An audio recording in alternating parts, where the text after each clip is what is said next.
In paragraph 10, we start to talk about the seller's responsibility to disclose any material defects of the home.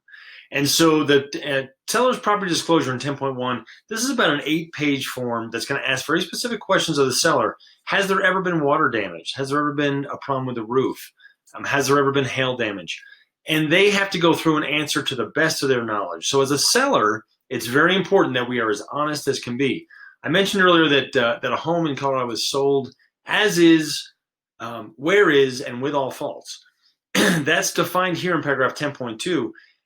And so the only way that as a seller you can get yourself in trouble is to hide some of those faults. If you knew a problem and didn't disclose it, then you open yourself up to a lawsuit down the road. But if you're honest up front, then the buyer knows what they're getting, and you're going to be good once we're closed. There's nothing they can do to come back to you.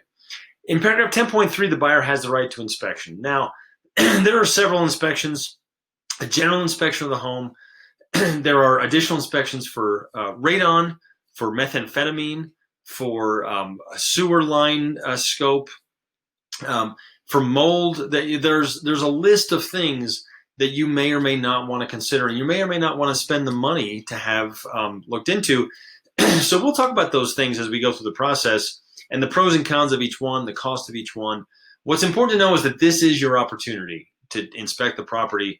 And then again, once you're closed, you own the property regardless of the condition. So this is your opportunity to figure it out. When we come back, we'll talk more about insurability and due diligence. But takeaway here is seller needs to be upfront, and the buyer needs to do their due diligence in terms of inspections so they know what they're buying.